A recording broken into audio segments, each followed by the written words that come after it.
Tu les entends, ils se chamaillent encore. Oh, eh bien, n'écoute pas. Oh, on voudrait qu'on pourrait pas. Et voilà que ça recommence de plus belle. Non, c'est une maladie chez eux. Je t'en prie, Paul. Quoi, je t'en prie, c'est pas la vérité? Chaque fois qu'on vient ici, tes parents se disputent. On dirait qu'ils passent leur vie à se disputer.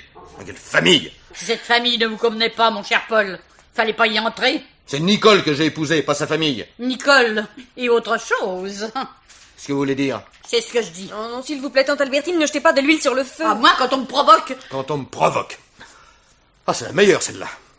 Vous parlez par sous-entendu, vous lancez des insinuations malveillantes, et c'est moi qui vous provoque. Mais qu'est-ce que ça signifie, autre chose? Puisque Nicole trouve que je jette de l'huile sur le feu, je préfère me taire. Ah non, c'est trop facile. Allez, allez, finissez votre pensée. Un peu de franchise. Ça vous changera, ma bonne tante. Oh, il m'insulte à présent. Oh, Paul, enfin. Autre chose. C'est de la fabrique qu'il s'agit, hein? J'ai épousé Nicole à cause de la fabrique, hein, c'est bien ça. C'est pas moi qui viens de le dire. Parlons-en de votre fabrique de jouets. Quand j'en ai pris la direction, elle était à 2 doigts de la faillite. C'est moi qui ai remonté l'affaire, moi, tout seul. Et vous devriez me remercier, tant que vous êtes. Ne t'énerve pas, mon chéri. Personne n'a jamais dit le contraire, enfin. Eh bien, ta tante, elle semble l'avoir oublié. Mais tante Albertine et les affaires, ça fait 2. C'est toujours maman qui s'est occupée de ses intérêts. N'est-ce pas, ma tante? Ce que fait Jeanne est bien fait. Chut. Voilà, papa. Eh bien, ma chère belle-sœur, si ce que fait Jeanne est bien fait, vous allez être ravis. Elle vient de prendre une décision importante. Très importante. Ce qui vous concerne, mon cher Charles, ne m'intéresse pas. Vous savez ce que je pense de vous? Je me demande si vous est jamais arrivé de penser du bien de quelqu'un. Si, de moi. On n'est jamais si bien Cette servi. décision, papa. La décision de maman, qu'est-ce que c'est? Ta mère, ma petite Nicole, a décidé de vendre la fabrique. Quoi? Eh, vous avez bien entendu, votre belle-mère décide de vendre l'entreprise que vous dirigez. Mais c'est pas possible. Non seulement c'est possible, mais c'est certain. C'est effarant. Vendre la fabrique? Mais elle n'en a pas le droit. Je suis propriétaire, moi aussi. Mais pourquoi cette brusque résolution? C'est aussi ce que j'ai essayé de lui demander. Vous avez peut-être entendu les échos de sa réponse. Ah non, ça j'arrive pas à y croire. Enfin, elle a bien une raison. Son bon plaisir, ça ne te suffit pas. Tu sais bien, ma petite, que lorsque ta mère a décidé quelque chose... Ah, mais ça ne se passera pas comme ça. Oh, mais j'ai quand même mon mot à dire. Vous allez pouvoir lui dire tout de suite, ma chère. Albertine me suit. J'aime autant vous prévenir, sa décision est irrévocable. Irrévocable, en effet. Maman, tu parles sérieusement? Irrévocable. C'est bien un mot français, je suppose. Sans me consulter? Mais tu n'as pas le droit. La fabrique m'appartient par moitié. Allons, s'il te plaît, Albertine, n'a fait pas l'enfant. Je me suis renseignée. Nous avons conservé la succession en indivis, toutes les deux. D'après la loi, tu as priorité pour racheter ma part. Avec quoi? Tu m'as toujours dit qu'il valait mieux remettre les bénéfices dans l'affaire. Tu sais bien que je n'ai rien de liquide. Alors, on vendra. Enfin, c'est absurde. Enfin, réfléchissez. L'affaire n'a jamais aussi bien marché. Justement, c'est ce moment-là que j'attends depuis 20 ans. Le meilleur moment pour vendre au meilleur prix. Ben, si c'est là votre façon de me remercier... Mais enfin, maman, pense-y, si tu vends, que va faire Paul? Ma fille, il n'est pas inscrit dans le code qu'une belle-mère doive nourrir son gendre. Oh. Bon, ben, je préfère me taire. Parce que vous auriez une remarque à faire. Oh, une toute petite, presque rien. Tout simplement que cette prospérité, vous me la devez. Mais je vous ai payé pour cela. Et moi aussi. Écoutez, Madame Panier, il est une chose qui n'a pas de prix. Le dévouement. Durant 5 ans, j'ai donné à l'entreprise tout mon temps, toute ma peine, et tout mon amour. Oui, j'hésite à employer ce mot devant vous. Et tout ça parce que je travaillais pour Nicole. Pour vous. Et pour vous? Oui, pour moi, parfaitement, aussi. Et ce serait justice que cette fabrique que j'ai sauvée, je le répète, et je ne le répéterai jamais assez, que cette fabrique revienne à Nicole et plus tard à nos enfants. Ouais. C'est un plaidoyer ou un réquisitoire. Qu'est-ce que c'est? Madame, Oui. il y a là un monsieur qui veut voir madame. Qui ça? Il s'appelle monsieur Paron. Il dit que madame le connaît. Déjà un acheteur? Oh, mon pauvre Charles, ta plaisanterie te va mal. Vous savez ce que ce monsieur désire, Raymond? Non, madame, mais il insiste pour voir madame. Bien. Faites-le entrer dans le petit salon. Je vais tout de suite.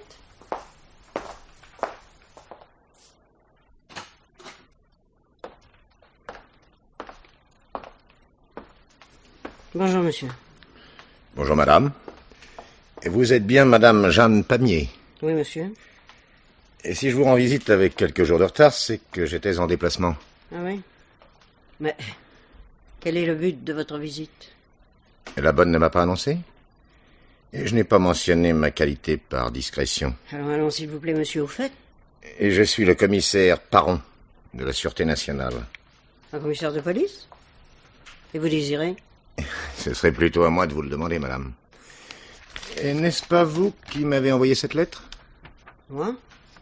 Vous pouvez en prendre connaissance. D'abord, elle est dactylographiée, et je ne sais pas taper à la machine. Lisez, lisez. Monsieur le commissaire, j'ai d'importantes révélations à vous faire, et je vous attendrai tous les jours à mon domicile. Soyez discret. Merci. C'est une absurdité. Vous voyez bien, la signature est illisible. Vous vous trompez de porte. Les noms et adresses de l'expéditeur sont également dactylographiés, madame. Là, vous voyez, au bas de la feuille. À moins qu'il y ait ici une autre Jeanne Pamier. Pas du tout. Je suis la seule. Je vous le répète, je ne suis pas l'auteur de ce message. D'ailleurs, cette espèce de gribouillis n'a rien à voir avec ma signature. Si j'avais un stylo sous la main, je vous crois sur parole, madame. Et néanmoins, cette lettre, je l'ai bel et bien reçue. Quelqu'un l'a bel et bien écrite. Quelqu'un qui chercherait à vous attirer des ennuis, peut-être. Quels ennuis? Ce n'est certes pas à moi de le dire. Allons, voyons, monsieur le commissaire. Je suis étonné qu'un homme de votre âge et commissaire de police par-dessus le marché prenne au sérieux une telle chose. Je suis honorablement connu. Ma famille habite le quartier depuis 2 générations. Non, c'est pas sérieux. Il s'agit d'une farce de mauvais goût, voilà tout. Une farce dont vous seriez la victime, alors. Et pourquoi pas vous? Le mauvais plaisant pique mon nom dans l'annuaire, au hasard, et le tour est joué. Oui, ce n'est pas impossible. Et de votre côté, vous ne comptez donner aucune suite à cet incident? Quelle suite? On utilise votre nom, on vous calomnie, vous pouvez porter plainte. Et vous m'avez parlé d'ennui tout à l'heure. Ce serait alors qu'il commençait. À cause des révélations dont il est question. Je croyais, monsieur le commissaire, que les Français avaient le sens du ridicule. Et vous trouvez ridicule que je me sois dérangé? Non, mais enfin, vous risqueriez de le devenir en insistant. Aussi, je n'insiste pas, madame. Excusez-moi de vous avoir importuné. Je vous en prie. Raymonde. Madame. Reconduisez, monsieur. Au revoir, monsieur. Au revoir, madame. Et à propos, la lettre, vous n'y attachez personnellement aucun intérêt? Absolument aucun. Alors rendez-la moi, s'il vous plaît. Oh, pardon. Je l'avais glissée machinalement dans ma poche. J'avais oublié que c'est à vous qu'elle est adressée, et non à moi. Qui sait? Vous en êtes peut-être indirectement la véritable destinataire. Les mauvais plaisants, vous savez, ont parfois des intentions cachées. Bien sûr.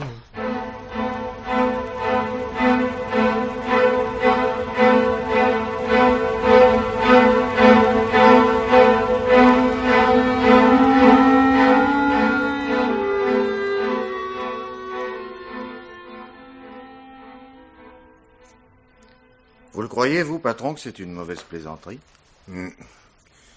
Franchement, mon petit Guérin, je n'en sais trop rien. Il est évident que n'importe qui a pu taper cette lettre, la signer d'un quelconque gribouillis et me l'envoyer. Mais ce n'importe qui peut donc être aussi Madame Pamier. Vous êtes en déplacement, vous trouvez la lettre à votre retour, et hier, quand vous lui rendez visite, Madame Pamier a changé d'avis. Oui. Resterait alors à savoir pourquoi. Chantage, menace, ou encore des événements extérieurs, ou bien encore...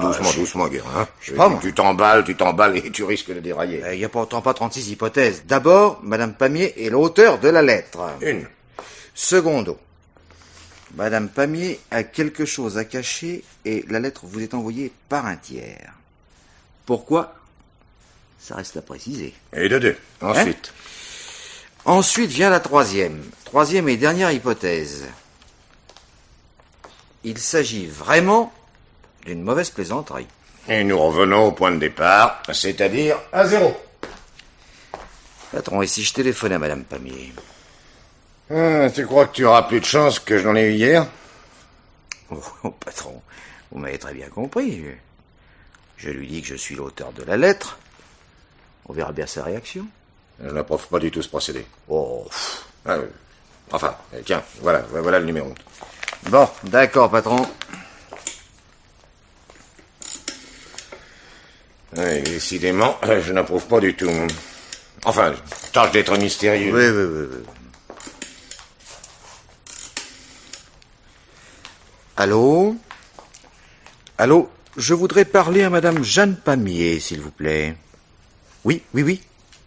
Jeanne Pamier. Comment?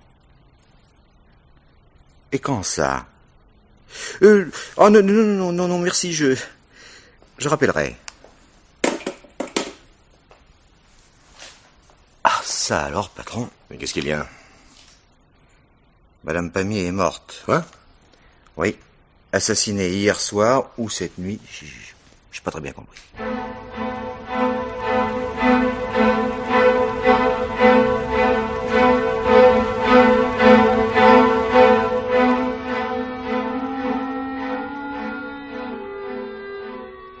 Ah, ici, patron.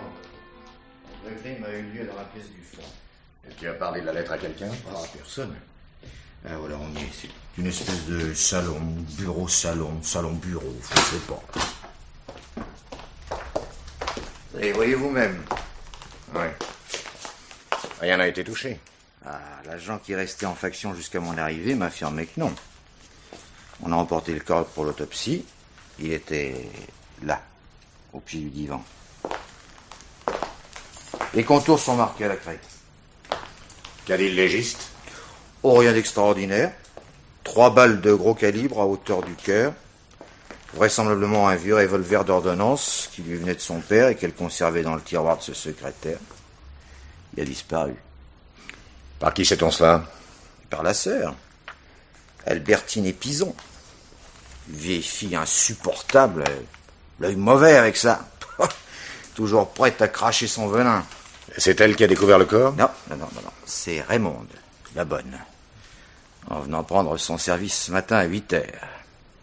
Elle n'est pas logée ici. Et le secrétaire était ouvert? Comme ça? Oui. Et le tiroir contenant le revolver aussi. Les papiers sont en ordre. On ne semble pas avoir fouillé à l'intérieur. À moins que l'assassin ait su trouver ce qu'il cherchait. S'il cherchait quelque chose. Naturellement, on a relevé les empreintes. Et on y relèvera sans doute celles de tous les occupants de la maison. Au fait, qui habite ici? La victime, bien sûr. Le mari, Charles Pamier, une espèce de type avachi qui semble porter sur le pastis. Et puis la sœur, Albertine Épison. Et personne n'a rien entendu? Personne. Ah, bon sang, 3 coups de feu, ça fait du bruit quand même. La villa n'est pas si grande. Mais tout le monde était sorti, paraît-il. D'ailleurs, pas eu le temps encore d'approfondir la chose. Il faudra vérifier. Dis-moi, Oui. cette porte vitrée, pas fermée à clé? Ah non, jamais. Elle donne sur une terrasse, vous voyez. Il y a un escalier extérieur. Attends, je me repère. La terrasse, Oui. l'escalier, le jardin qu'on voit d'ici.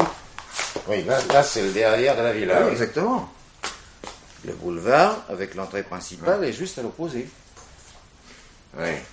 Et de sorte que l'assassin a pu pénétrer par ici, sans sonner à la porte principale. Entrez. Monsieur le commissaire, j'aimerais vous entretenir en particulier.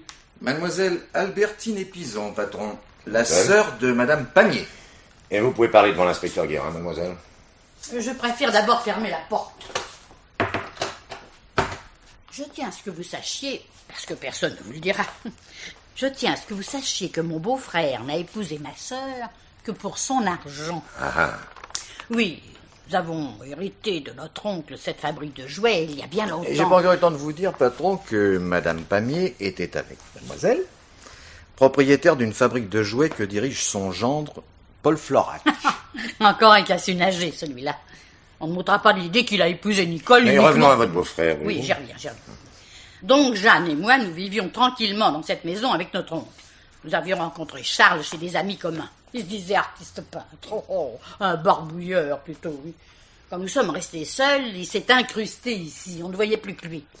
Sous le prétexte de faire le portrait de Jeanne, il s'enfermait avec elle dans le salon. Et moi, bonhomme, je ne me doutais de rien. Quelques semaines plus tard, ils annonçaient leur mariage, sans même avoir parlé de leur projet. Je n'ai compris que plus tard cette précipitation, lorsque Nicole est née, 3 mois après le mariage. Jeanne a ensuite bien regretté cette bêtise. Vous n'aimez guère votre beau-frère, n'est-ce pas? Bon, je ne suis pas de celles qui ont une particulière admiration pour les fainéants et les buveurs. Mais j'ai pas fini. Ah. Jeanne a patienté 19 ans, tant que Nicole est restée à la maison.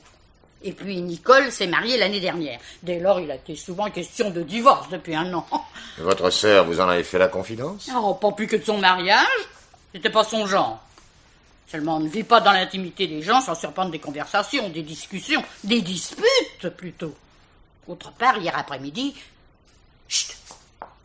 Écoutez, il y a quelqu'un derrière la porte. Facile à vérifier.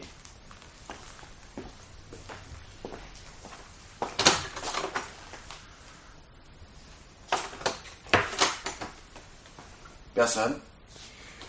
Il s'agit donc d'un secret, mademoiselle. Hier après-midi, ma sœur a annoncé brutalement son intention de vendre la fabrique de jouets. Pourquoi? Elle attendait depuis longtemps le moment propice pour réaliser une bonne affaire. Et ce moment était venu? Ah, il paraît. Je ne sais pas où vous voulez en venir, mais si vous accusez quelqu'un, expliquez-vous clairement. Ah, ne me faites pas dire ce que je n'ai pas dit. J'ai simplement tenu à vous informer, comme mon devoir me le commandait. Maintenant, je préfère vous laisser. Un instant, s'il vous plaît, un instant. Pardon? Et tout juste un petit instant. L'inspecteur Guérin m'a dit que vous étiez sorti hier soir. Oui, je me suis effectivement rendu chez notre notaire à propos de cette vente. Pour être précise, je suis partie à 5 heures et ne suis rentrée qu'à 8h30. J'ai dîné d'un café au lait à la cuisine et je suis montée me coucher sans avoir revu ma sœur. J'ai pensé qu'elle était déjà dans sa chambre. Et quand vous êtes rentré, la porte était-elle fermée à clé? À double tour, comme d'habitude. Si cela peut vous être utile, sachez qu'il n'y a que 3 clés. 3 clés de sûreté. La mienne, celle de mon beau-frère et celle de ma sœur. Celle-là? Oui, monsieur. On l'a trouvée dans le secrétaire, patron. Et vous dites, mademoiselle, être partie à 17h pour ne rentrer qu'à 20h30. On a donc tué votre sœur entre 17h et 20h30 durant votre absence. Évidemment. Oui. Sinon, j'aurais entendu les détonations. C'est tout ce que vous désirez savoir? Et c'est tout pour le moment. Je vous remercie. Et savez-vous où est votre beau-frère? Au rez-de-chaussée. En compagnie d'une bouteille de pastis, comme d'habitude.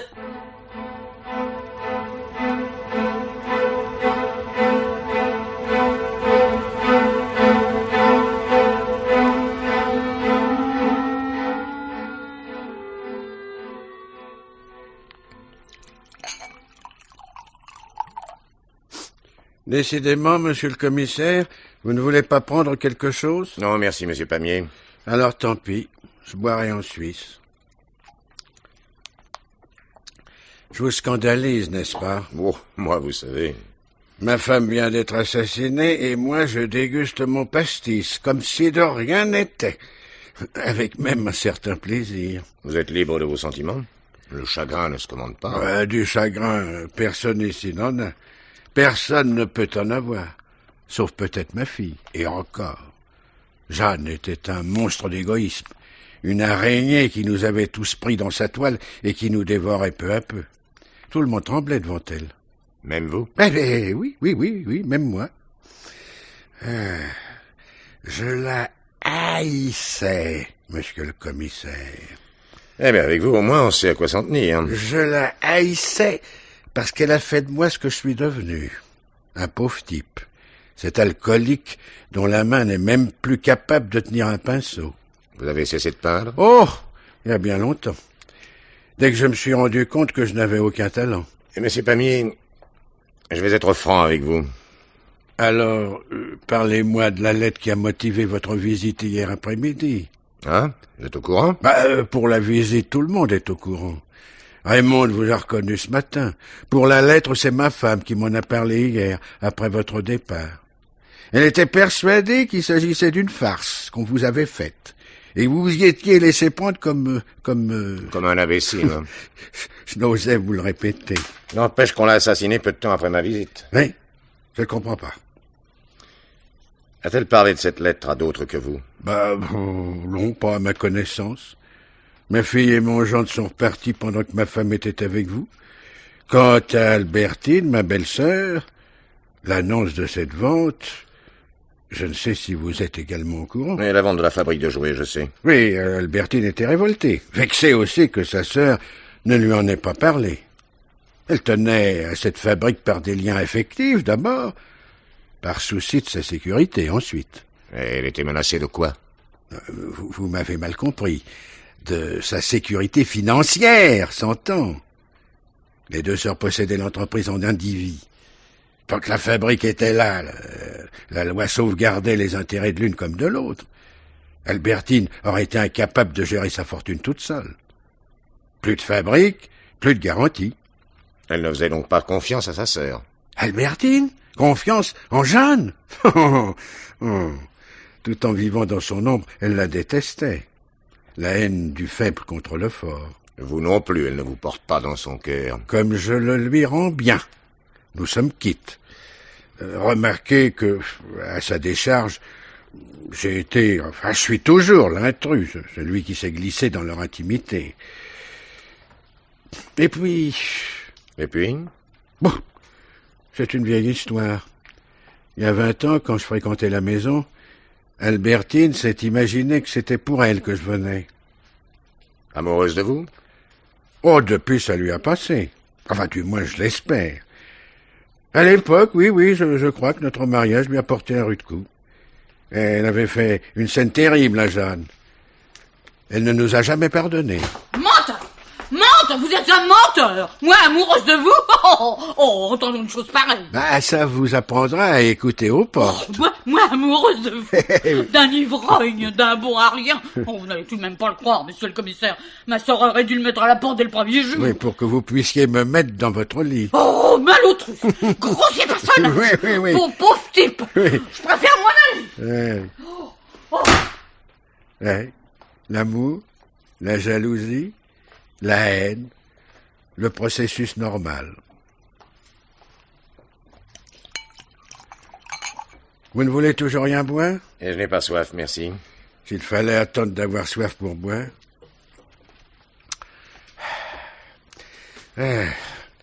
Où en étions-nous? Et la conversation a dévié au moment où je vous demandais si Madame Pamiers avait parlé de la lettre à sa sœur. Ah oui. Ou plutôt non. Non, elles ne se sont pas adressées la parole. Du moins tant que j'ai été là. C'est-à-dire? C'est-à-dire jusqu'à 5 heures. Tenez, j'ai quitté la maison en même temps qu'Albertine. Pour aller où? Un alibi. Disons une formalité. Pour aller nulle part. L'atmosphère ici n'était pas tenable. J'ai dîné d'un sandwich en ville et je suis rentré vers les 10 heures. Vous avez vu Madame Pamiers? Non. Il y a belle lurette que nous faisions chambre à part. Donc le crime a été commis entre 17h et 22h? Oui, selon toute évidence. Sinon, j'aurais entendu des coups de feu. Oui, évidemment. Et autre chose, avec Madame Pamiers, sous quel régime étiez-vous marié? On voit que vous ne connaissiez pas ma femme, sinon vous n'auriez pas posé une telle question. Vous auriez su que Jeanne ne pouvait se marier que sous le régime de la séparation de biens. Surtout avec un fauché comme moi. Si c'est un mobile que vous cherchiez, il tombe à l'eau. Fauché j'étais, fauché je reste.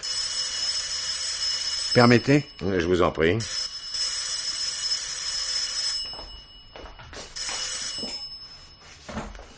Allô?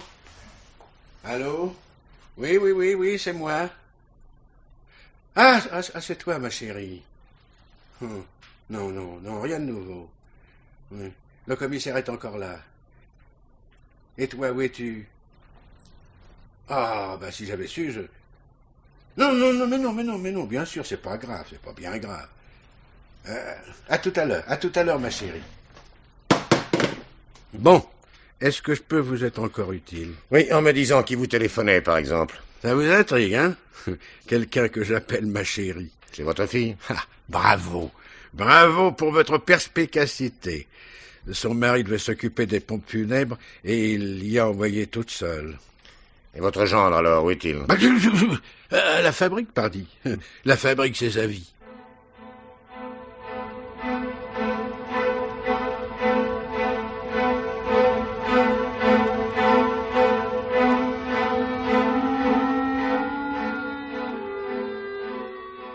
Allô? Oui, alors je me résume.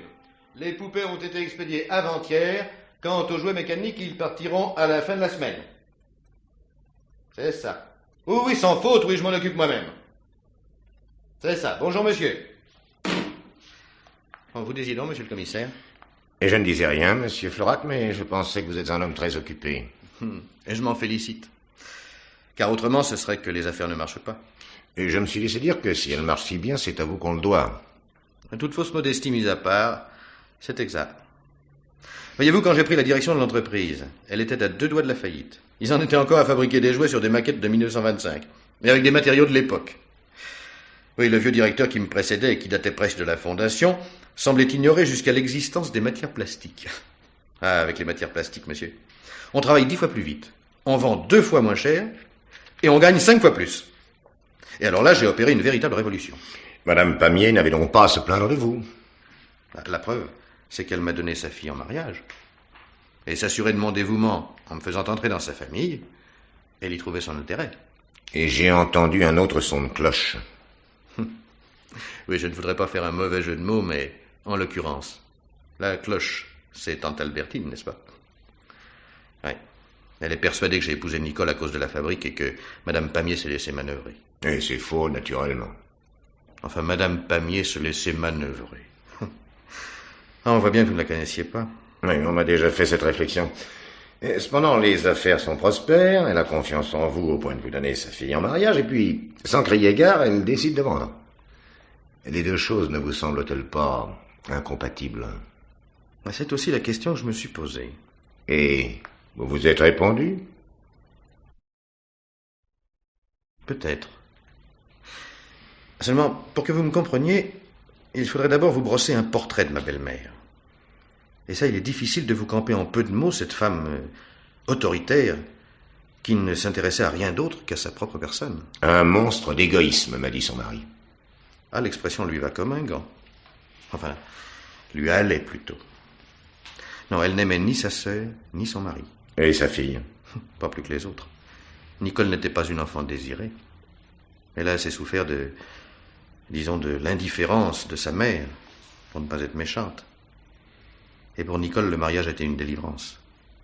Quant à Madame Pamier, elle s'est débarrassée d'une fille qu'elle supportait mal. Vous poussez loin les choses. Non, je dis bien débarrassée. Et c'est dans ce mot-là que réside sans doute la réponse à la question. Se débarrasser d'une sœur qu'elle détestait, d'un mari qu'elle méprisait. Qu'elle ait attendu jusqu'à présent pour la fille, oui, mais pour les deux autres. Pour rompre avec sa sœur, il fallait vendre. Or, jusqu'à présent, la fabrique ne valait rien, ou presque rien. Elle l'a avoué elle-même. Elle attendait depuis 20 ans la bonne occasion. Et la conjoncture ne peut être meilleure qu'en ce moment. Après la fille, la sœur. Bon. Reste le mari. Quand on est marié sous contrat, un mari ne compte pas beaucoup pour une femme telle que ma belle-mère. Et ce serait à son sujet qu'elle est allée consulter un avocat cet an dernier que ça ne m'étonnerait pas. L'avocat? Quel avocat? Je ne saurais pas vous dire. On m'en a vaguement parlé. Avec qui? Et pas avec elle, tout de même. Certainement pas. Non, j'essaie de me rappeler les circonstances. Enfin, monsieur Florac, vous mentionnez spontanément la visite de Madame Pamier à un avocat, et quand je vous demande des précisions, vous ne savez ni de qui il s'agit, ni comment vous l'avez appris. Vous l'avez tout de même pas inventé. Quel serait mon intérêt? J'ai peut-être surpris une conversation. Sur le moment, ça m'est resté dans l'oreille, mais j'y ai attaché aucune importance. Excusez-moi. Allô? Ah, c'est toi, ma chérie. Oui. Oui? Oui, je comprends. C'est Madame Florac? Oui, c'est ma femme. Allô? Non, ma chérie, je réponds à monsieur le commissaire. Oui, il est là. Non. Rien de nouveau? Non, rien de nouveau. Enfin, du moins, je pense pas. Voulez-vous me la passer une minute, s'il vous plaît? Très volontiers. Attends, ne quitte pas, Nicole, monsieur le commissaire veut te parler. Allô? Allô, bonjour, madame. Je ne vous retiendrai pas longtemps.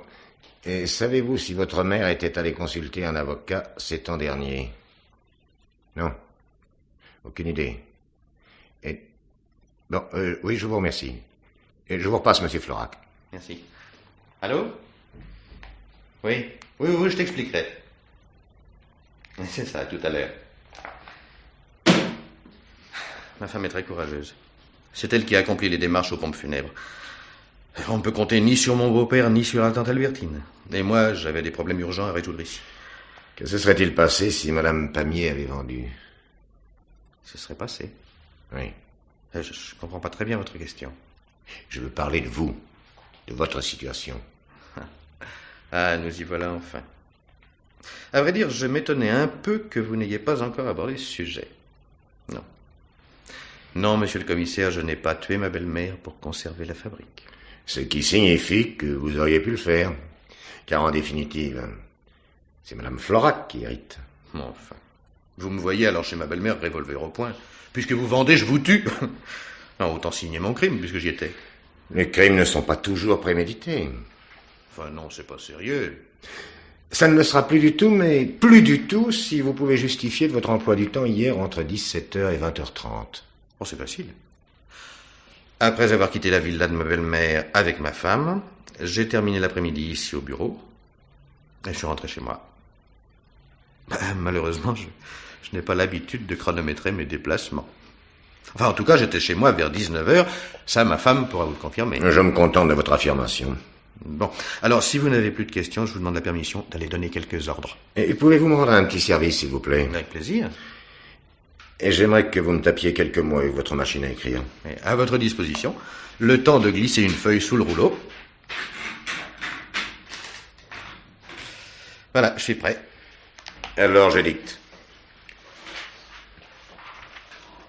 Monsieur le commissaire.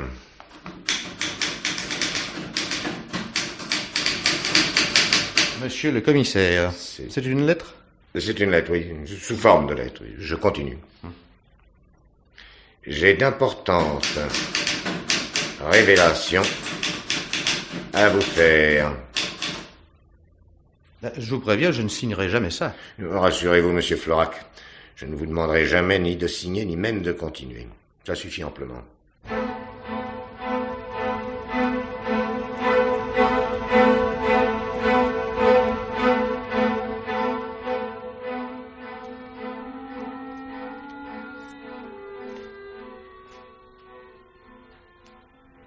Un coup pour rien, patron. Les caractères de la machine de Paul Florac n'ont rien de commun avec ceux de la lettre que vous avez reçue. Figure-toi que je m'en doutais. S'il en était l'auteur, il aurait été complètement idiot d'utiliser sa propre machine. Alors pourquoi cette expérience? Parce qu'il y a parfois des assassins idiots. Enfin, lui ou un autre, ça résout pas le problème. Et qu'est-ce que madame Pamier pouvait bien avoir à redouter de la police? Peut-être rien du tout. Non, vous n'allez pas me faire croire que vous croyez toujours à une mauvaise plaisanterie. La coïncidence serait énorme. C'est pourquoi je l'écarte d'office. Selon toute vraisemblance, il y a un rapport de cause à effet entre la lettre et le meurtre. Je dirais même entre la lettre, la vente et le meurtre. Mais vous venez de me dire que madame Pamier n'avait rien à redouter de la police. D'abord, j'ai dit peut-être. Mais pourquoi ne s'agirait-il pas, peut-être, d'une manœuvre de l'assassin? Je dis bien de l'assassin, c'est-à-dire de quelqu'un qui a prémédité son coup. Cette lettre sans fondement ne serait alors destinée qu'à nous égarer sur une fausse piste, à nous masquer les véritables mobiles de l'assassin. Oh, ça devient d'une subtilité. Heureusement que j'ai des indices plus matériels à vous proposer. Le rapport d'autopsie, d'abord. Ah, donne voir. Voilà. Voyons, 3 balles au niveau du cœur, aorte sectionnée, oui. Oui. Mort quasi instantanée, calibre 9 mm. Mais au fait, on n'a pas retrouvé l'arme du crime? Non. Mais le calibre correspond au revolver d'ordonnance du paternel, celui qui a disparu. Voyons la suite. L'heure de la mort n'a pu être fixée avec précision entre 18 et 22 heures, grosso modo. Mais, évidemment, ça serait trop facile. Ah, la digestion était achevée. Donc, elle n'avait pas encore pris son repas du soir. Ça, c'est à noter. Tu as autre chose? Les empreintes. On a relevé sur la poignée de la porte vitrée, celle qui donne sur la terrasse. Et qui n'est jamais fermée à clé. Ouais. On a relevé une série d'empreintes qui se répètent sur la poignée intérieure et extérieure. Et elles se retrouvent encore mêlées à celles de Madame Pamiers sur le tiroir du secrétaire. Elles sont les empreintes de qui? Oh, ça, j'en sais rien. Comment? Tu n'as pas fait un piano de chacun des membres de la famille? Ben, j'attendais. Mais quoi, qu'ils viennent eux-mêmes te le proposer? Oh, mais j'ai pas le temps, moi. Il faut que je sois partout à la fois. Guérin va là, Guérin fait ci, renseigne-toi sur machin, j'ai pas le don d'ubiquité. Ah, oui, merci. Pas de quoi. Et maintenant, file prendre les empreintes de tout notre monde, hein? Oui, je file. Raymond de la Bonne est à côté, je vous l'envoie? Évidemment, puisque je l'ai convoqué. Bon. Mademoiselle, entrez, s'il vous plaît. Entrez, mademoiselle, entrez. Et toi, Guérin, tâche de ne pas l'embiner, hein? Alors, ça sera fait en moins de 2, comptez sur moi. Asseyez-vous, mademoiselle. N'ayez pas peur, je ne vais pas vous manger. J'ai pas peur. Eh bien, tant mieux. J'ai pas de raison d'avoir peur, moi. Ah, parce que certains autres en auraient des raisons d'avoir peur. Je sais pas, mais dans cette maison, ils pouvaient pas se voir en peinture, tous tant qu'ils sont. Sauf mademoiselle Nicole, peut-être, qui est gentille. Je vais dire madame Florac. Moi, je l'appelle toujours mademoiselle Nicole. Il y a longtemps que vous êtes au service des Pamiers? 6 ans. Parce que j'en ai vu et entendu des disputes. Entre madame Pamiers et son mari, ou bien son gendre. Entre madame et sa sœur aussi. Entre mademoiselle Albertine et monsieur Florac. Entre elle et son beau-frère. Oh, on pourrait presque dire que c'était la corrida du matin au soir. Et encore moins, je loge pas avec eux. Et quand êtes-vous parti hier après-midi? Vers 5h30, 6h moins le quart au plus tard. C'est moi que j'ai découvert madame Pamiers ce matin en arrivant. Vous avez une clé de la maison? Non. Je sonne à chaque fois. Ce matin, c'est mademoiselle Albertine qui est venue m'ouvrir. Je l'ai dit tout ça à votre inspecteur. J'ai dit aussi que c'était pas la peine de m'interroger, que je savais rien. Aussi ne vous poserai-je que 2 ou 3 questions, pas plus. Ensuite, vous serez libre. Libre? J'y compte bien. Et premièrement, y a-t-il une machine à écrire dans la maison? S'il y en avait une, je l'aurais vue. Ce qui veut dire qu'il n'y en a pas. Deuxièmement, savez-vous si madame Pamiers était allée consulter un avocat ces temps derniers? L'avocat? Un avocat de quoi? Un homme de loi, si vous préférez. On peut le consulter pour des tas de choses, pour un divorce, par exemple. Le divorce, il en était question tous les jours depuis 5 ans. Chaque fois que monsieur et madame s'engueulaient, se disputaient. Quelle était alors la réaction de monsieur Pamiers? Lui? Il se taisait. Mais des fois, il se mettait en colère. Des fois aussi, c'était quand il avait un coup dans le nez. Il rigolait. Vous ignorez donc si madame Pamiers était allée chez un avocat? Même pour vous faire plaisir, je peux pas vous dire que je sais si je sais pas. Oh, passons. Troisièmement, savez-vous à quelle heure madame Pamiers se mettait à table le soir? Là, au moins, je peux répondre. Vu qu'avant de partir, je m'étais toujours en train de dîner. Et si je mettais quelque chose à cuire, il fallait toujours que ce soit prêt pour 7h30. Donc, madame Pamiers dînait entre 7h30 et 8h. 8h au plus tard. Elle le répétait assez souvent pour que je me le rappelle. Dites, vous avez dit 2 ou 3 questions. Ça fait la 3e. J'ai dit aussi que vous seriez libre ensuite. Je tiens parole. Excusez-moi. Allô? Oui? Oui, ici, parent. Ah, c'est toi, Boniface. Non, une minute, je reviens tout de suite. Vous pouvez disposer, mademoiselle. Et par ici, s'il vous plaît. Au revoir, monsieur le commissaire. Et au revoir, mademoiselle. Allô? Oui, me revoilà. D'où m'appelles-tu? Pas de la fabrique de jouets, j'espère, hein? Ah, oui. Bon, tu as bien fait, oui. Attends. Une seconde, je note, hein? Hier après-midi, Paul Florac a quitté la fabrique à 17h. Bon, attends. Le témoignage du qui? Ah, du gardien. Bon, parfait. Attends. Bien sûr que ça m'intéresse. Et de son propre aveu, il est rentré chez lui entre 19h et 19h30. 19h30, hein? Bon. Oui, on peut toujours lui demander ce qu'il a fait durant ces 2 grandes heures. Bon, merci.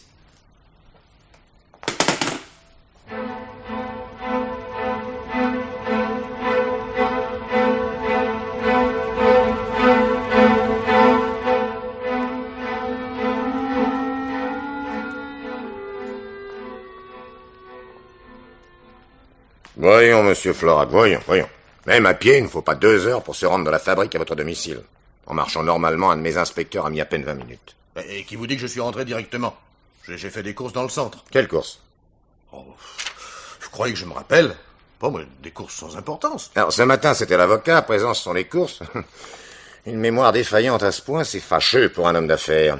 Enfin, quoi, on me traite comme un malfaiteur. Vous exigez que je rende compte du moindre de mes gestes, votre inspecteur relève mes empreintes. Vous n'êtes pas le seul qui lui remplir cette formalité. Enfin, avouez que c'est déplaisant. D'autant plus déplaisante pour vous que ce sont justement les vôtres qu'on a relevés sur la poignée de la porte vitrée. Vous savez bien? La porte de la pièce où a été commis le crime. Celle qui donne sur la terrasse. Mais qu'est-ce que ça prouve? Il m'est arrivé plusieurs fois de passer par cette porte. Le hic, c'est que, à l'intérieur comme à l'extérieur, elles sont, vos empreintes, d'une netteté parfaite. Aucune autre n'est venue les recouvrir. Vous êtes donc le dernier à avoir ouvert et refermé cette porte. Je dirais même que vous en avez franchi le seuil hier après-midi au plus tard. Autrement, la pluie du matin aurait sinon effacé, du moins bien atténué, les empreintes de l'extérieur. Embêtant, hein, c'est Florac. Eh ben oui.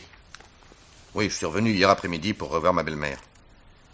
Et ce matin, quand j'ai appris le crime, j'ai eu peur que ma visite soit mal interprétée et j'ai cru bon de garder le silence. Et vous avez eu tort.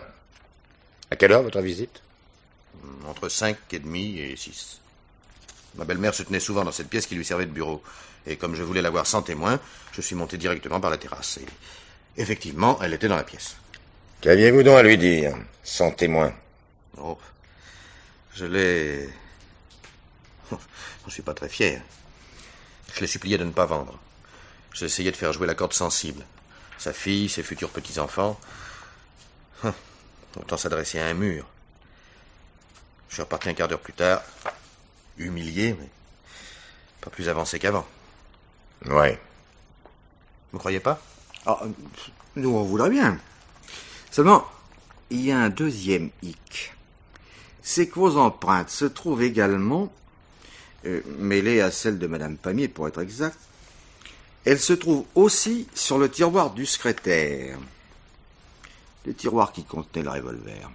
Ah non, j'ai pas touché au revolver. Au revolver, on n'en sait rien, mais au tiroir, c'est indubitable. Indubitable, vous entendez? Mais c'est un malentendu. Enfin, ce tiroir, je l'ai certainement touché les jours précédents, je sais pas, moi je me rappelle pas. Ah non, mon petit monsieur, hein. Assez d'amnésie pour aujourd'hui. Ou bien vous me fournissez une explication valable tout de suite, ou bien je vous envoie au trou. Vous ne reverrez même pas votre épouse. Mais Nicole ne sait rien. Donc vous avouez? Mais rien du tout. Enfin, pas du crime en tout cas. Mais quoi alors? Oh, et puis en voilà assez. Guérin, tu peux téléphoner à Madame Florac que son mari... Attendez. Non, je vais vous dire la vérité. Ah, à la bonne heure. Oui, vous verrez que c'est pas si grave. On jugera après. Allez-y, nous vous écoutons. Voilà, Madame Pamiers ne comprenait rien aux affaires, mais elle exigeait, c'est une façon de marquer qu'elle était la patronne, elle exigeait que je lui remette chaque trimestre un relevé de la comptabilité. Et elle était bien incapable de le vérifier. Et je lui avais remis la semaine dernière celui du trimestre échu. Et il ne correspondait pas tout à fait à la réalité. Une erreur s'y était glissée. Alors, vous avez promis la vérité. Cette erreur, n'est-ce pas, elle était volontaire. Eh ben oui. Oui, j'avais truqué le dernier relevé. Après tout, c'est grâce à moi que la fabrique marchait. Grâce à moi qu'elle n'avait pas coulé à pic. Je supportais toutes les responsabilités. Tôt ou tard, l'entreprise devait revenir à Nicole. Je ne suis pas un directeur ordinaire et je touchais un salaire pour lequel n'importe quel autre directeur n'aurait pas accepté de travailler. Et Madame Pamiers se refusait à toute augmentation. Alors l'augmentation, vous voulez octroyer vous-même en truquant la comptabilité. Et quand vous avez appris que la fabrique allait être mise en vente, que cette comptabilité serait vérifiée par un expert, vous avez voulu récupérer le dernier relevé pour remettre les choses en ordre. Et le relevé se trouvait dans le tiroir du secrétaire. Oui, dans un gros portefeuille contenant les papiers personnels de ma belle-mère. Je comptais remplacer le relevé erroné par le bon. Et Madame Pamiers vous a surpris. Non. Et vous avez perdu la tête et vous avez saisi le revolver. Non, c'est faux, c'est archi faux. J'ai entendu des pas. J'ai tout juste eu le temps de glisser le portefeuille dans ma poche et de refermer le secrétaire. Et quand Madame Pamiers est entrée, elle ne s'est doutée de rien. Et votre présence ne l'a pas intrigué? Mais si. Je lui ai dit que je voulais la voir à propos de la vente. Et bref, tout s'est passé comme je vous l'ai rapporté tout à l'heure. Alors vous me croyez cette fois? Permettez-moi de réserver ma réponse. Mais il faut me croire. Tenez, pour vous prouver ma bonne foi, le rendez-vous de ma belle-mère avec l'avocat, c'est comme ça que je l'ai appris. Oui, dans le portefeuille, il y avait son carnet de rendez-vous. Je l'ai sur moi. Je comptais le remettre en place aujourd'hui. Tenez, le voici. Regardez. Là, à la date de mardi dernier. Mardi? Voilà. C'était donc avant-hier. Voyons, mardi, 15h30, Maître Arnaud. Maître Arnaud. Ou je me trompe fort, ou c'est un des avocats les plus connus de Marseille?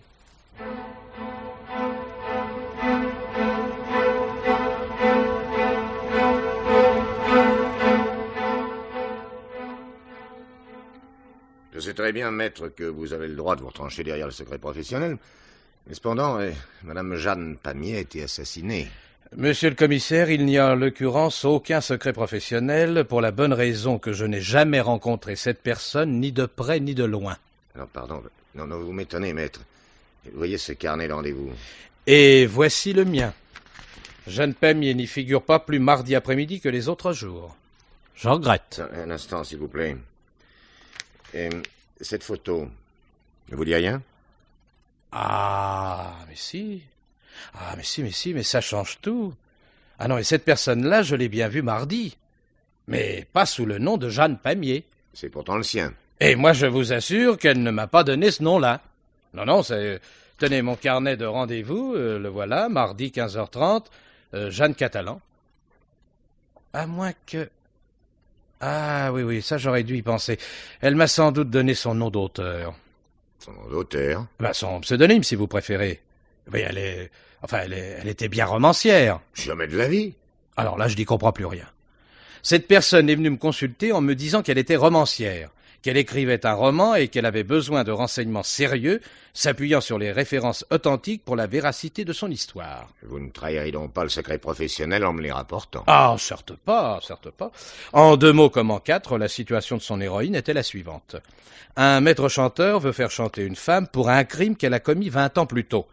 Le problème était de savoir si cette criminelle risquait encore quelque chose au cas où le maître chanteur la dénoncerait. Et vous lui avez assuré que son héroïne, après 20 ans, jouissait d'une impunité totale. Oh, c'est pas à vous, monsieur le commissaire, que j'apprendrai que si la prescription de la peine est de 20 ans, celle de l'acte n'est que de 10. Je lui ai peut-être flanqué son histoire par terre, mais je lui ai affirmé que le maître chanteur n'avait aucune prise sur l'héroïne. Oui. Surtout si l'héroïne fait comme elle et va se renseigner chez un avocat. Oh. Vous n'allez pas me dire qu'elle m'aurait raconté sa propre histoire. Je ne suis pas loin de le croire, maître. D'autant plus que quelques jours avant son assassinat, on a vraisemblablement tenté de la faire chanter. Ah. Et il y a précisément 20 ans, son oncle est mort en lui laissant un confortable héritage. Oui, mais si l'oncle est décédé de mort naturelle... Là est la question. L'oncle est-il vraiment mort de mort naturelle?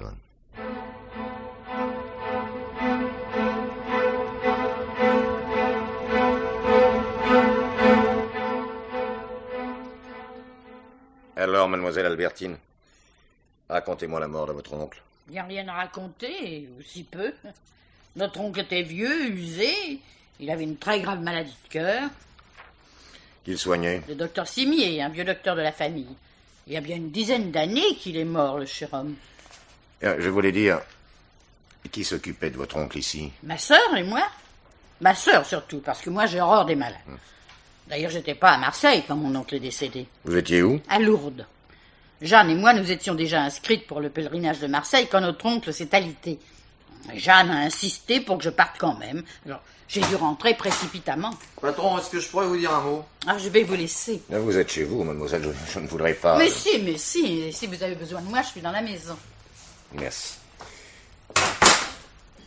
C'est si pressé ce que tu viens de dire? Mais... Tu as fait fuir la bonne tante Albertine. C'est justement à son sujet. Elle est bien allée chez son notaire le soir du crime. Ah. Oui. Il n'était pas là. Elle l'a attendu de 6h à 7h30. Et elle en est ressortie à 8. Et même en taxi, il y a une bonne demi-heure de trajet. Oui. Donc, elle n'a pas pu être de retour ici avant 8h30. C'est ce qu'elle m'a déclaré. Et n'oubliez pas, patron, qu'elle est quand même restée seule avec Madame Pamiers jusque vers 10h. Puisque le mari n'est rentré que vers cette heure-là. Et toi, mon petit Guérin, n'oublie pas que Jeanne Pamiers n'avait pas dîné quand elle est morte. Bon, allez, au trot, tu me réunis toute la famille dans cette pièce. Oui. Et que ça saute. D'accord, patron, tout de suite. Messieurs, dames, s'il vous plaît. Vous voulez me suivre par ici? Oui. Bon. Voilà. Par ici. Monsieur.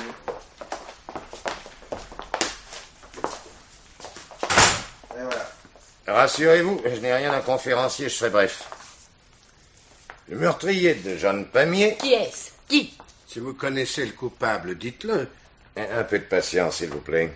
Monsieur le commissaire fait du suspense. Oh non, Paul, je t'en prie, laisse parler monsieur le commissaire. Merci, Madame Florac. Je poursuis. D'une part, le crime a eu lieu entre 17 et 20 heures, puisque la victime n'avait pas encore dîné.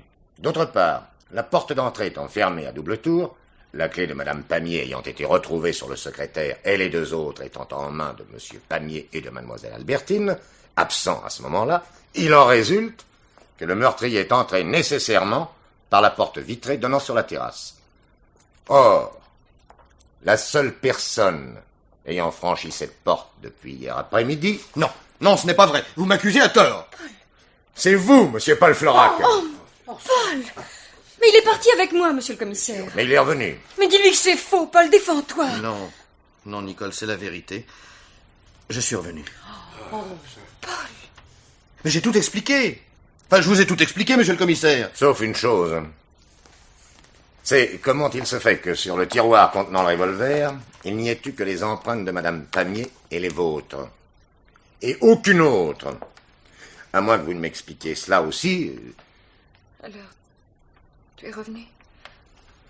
Tu es revenu après? Non. Oui, mais... Non, je suis innocent. Si c'est tout ce que vous trouvez à dire, je crains que ce ne soit bien insuffisant pour convaincre vos juges. Emmenez le Guérin. Par ici, monsieur Florac. Enfin, je vous dis que... Oui, vous le direz au juge d'instruction. Rien de tel qu'une cellule pour réfléchir en paix. Allez, hop, passez devant. Attendez. Vous avez une déclaration à faire, monsieur Pamiers? Oui. C'est moi qui ai tué ma femme.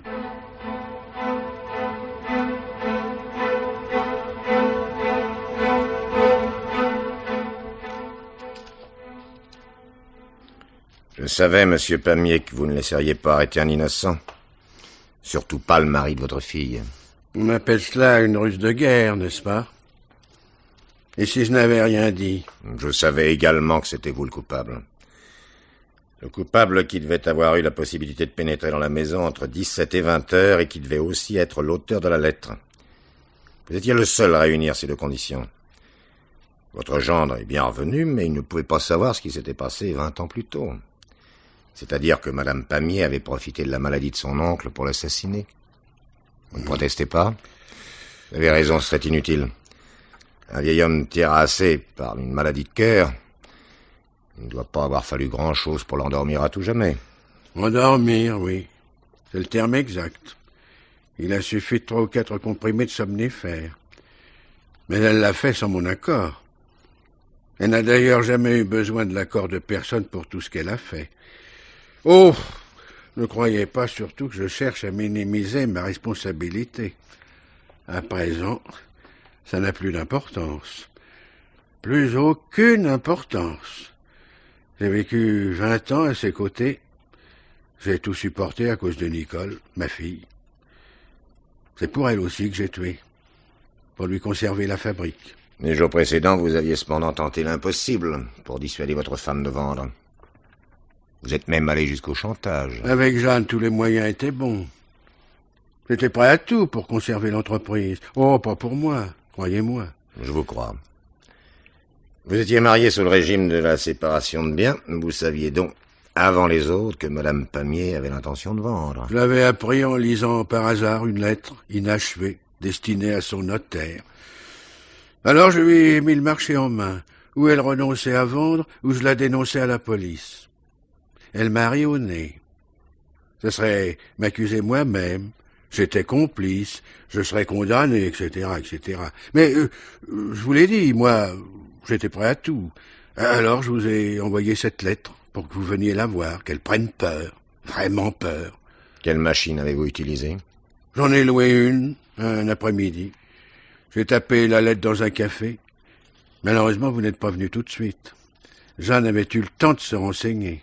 Auprès de Maître Arnaud, je sais. Il y avait prescription. Ma dénonciation ne servirait à rien. Et le fait que j'ai voulu me révolter contre sa toute-puissante volonté l'avait mise hors d'elle-même. Elle vendrait, rien que pour me prouver. Enfin, je vais pas vous faire un cours de psychologie. Et venons-en au fait. Au drame, proprement dit. Après votre départ, et l'échec de ma tentative, je suis sorti. J'ai ruminé longtemps toutes ces choses, et puis je suis rentré vers 6h30. Ma femme était dans son salon bureau, devant son secrétaire, et elle venait de s'apercevoir de la disparition de son portefeuille. Elle était dans un état épouvantable, et elle accusait notre gendre. Elle avait raison. Oui, mais je ne le savais pas. Je croyais à une nouvelle méchanceté de sa part. Surtout quand elle a déclaré qu'elle allait prévenir Nicole que Paul était un voleur. Si vous aviez vu la jubilation qui la soulevait à cette seule perspective. Le secrétaire était ouvert, le tiroir aussi. J'ai pris le revolver pour l'intimider. Elle s'est moquée de moi, m'a nargué, m'a traité de lâche, le pauvre type. J'ai vu rouge. J'ai tiré 3 fois et je suis parti. Il faisait nuit depuis 5 heures, personne ne m'a vu ni revenir ni repartir. J'ai jeté le revolver dans un égout. Voilà. C'est tout. Je ne regrette rien. Je ne vous conseille pas de dire cela devant vos juges. Mais juge, si vous saviez comme je m'en fiche. J'ai fait ce que je devais faire, vous comprenez? La fabrique restera à Nicole et à Paul, à mes futurs petits-enfants. Moi, maintenant, je suis un homme fini.